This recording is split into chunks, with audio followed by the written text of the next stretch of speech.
It's the E-Commerce Minute, your daily dose of e-commerce, tech, and retail news, with your hosts Bart Mraz and John Suter. The E-Commerce Minute is a production of Sumo Heavy, a digital commerce consulting firm in Brooklyn, New York, and Philadelphia. Find us on the web at sumoheavy.com. Retail transformation is very much underway as traditional retailers close stores and file for bankruptcy at rates not seen since the Great Recession. In fact, over 6,700 stores have shuttered in 2017 alone. Big retail can no longer dominate in today's digital environment without reevaluating their strategy. How can retailers reinvent themselves to be successful in today's market?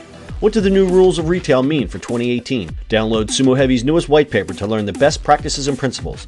The free white paper can be downloaded at newrulesofretail.info. That's newrulesofretail.info. It's E-Commerce Minute for January 17th, 2018.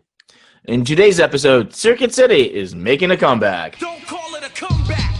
I've been here for years. What's old is new again. The iconic electronics retailer Circuit City is set to make a comeback February 15th of this year, beginning with a relaunch of their website. The news was announced by CEO Ronnie Schmoyle last Monday at the Consumer Electronics Show in Las Vegas. The once bankrupt retailer also plans to open kiosks, stores within other stores, and eventually showrooms. The revamped site will include virtual vignettes, search by photo, augmented reality, and real-time tech support via video chat, among other experiential features, as reported by electronics website Twice. Circuit City also recently hired Skinny IT to provide home installations and is working with Tailored Group to design experiential showrooms that would mirror its new site, Twice added. Under its new ownership, the once iconic chain has been making plans to open smaller stores since filing for bankruptcy in 2008. The last bricks-and-mortar store closed in 2009, and an attempt to be an online-only retailer failed, with the site closing down in 2012. Schmoyle acquired the brand, domain, and associated trademarks for Circuit City in October 2015. Schmoyle told the publication that major retailers have expressed interest in working with Circuit City to open stores within their stores. Circuit City is facing quite an uphill battle in the electronics arena, with fierce competition from Best Buy, Target, Walmart, and, of course, Amazon. Look, Circuit City can open at Kohl's. There you go. My other comment was like, huh? So this... That was my other comment. My other comment is literally, huh? Yeah, huh? Like, Close? I read this and it's like this feverish, like, does this guy think that it's like 50 years ago?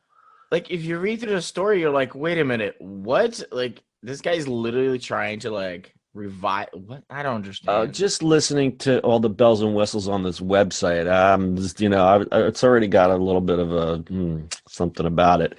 And then to go and open a bricks and mortar chain now is I don't understand what.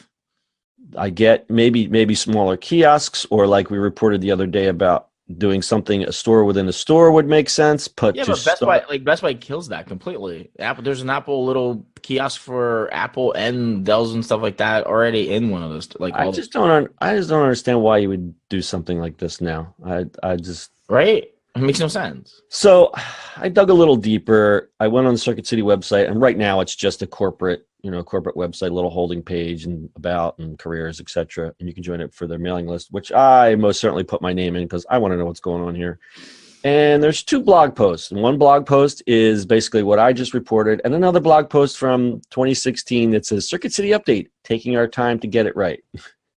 So I dug a little deeper in this Twice magazine, and there's apparently the commenters are not holding out much hope for this to actually work, knowing the history of the guy who acquired the brand. So I'm not going to pass any judgment. That's not my job, but there's some people that don't think this is all that it seems. And one commenter said, why don't they call it Short Circuit City? So I don't know. Yeah, it remains to be seen. I'm going to keep my eye on this. I think it's crazy.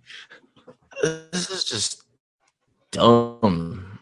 I'm sorry, but it's just dumb. Like, maybe he'll do something with this, but I don't get it. Like, Radio Shack went out of business for that reason. Like, yeah, Best Buy's barely holding on. And I get buying a known brand name for nostalgia, etc. I don't know if this brand holds as much nostalgia, especially only after 5 years of being closed. I'm not getting it. But hey, wish the guy best of luck, and if he hits it out of the park, it's everyone's better for it, but I remain skeptical. Yeah, we're living naysayers. I mean, if he comes up with a good experiential type of play, maybe. Yeah, and I also want to see this crazy website he's designing. All right, we'll see you on the 15th. Anything else, Bart? Let's just keep on opening stores. All right, No, that's it. Bud. That's your e-commerce minute for today. We'll see you on the internet tomorrow. That's it for today's show. If you like the show, do us a favor and subscribe or leave us a review on iTunes. And don't forget, you can now listen to the e-commerce minute on your Amazon device. Just add e-commerce minute to your flash briefing. And finally, if you have a comment or suggestion or just want to say hi, find us on social media at Sumo Heavy.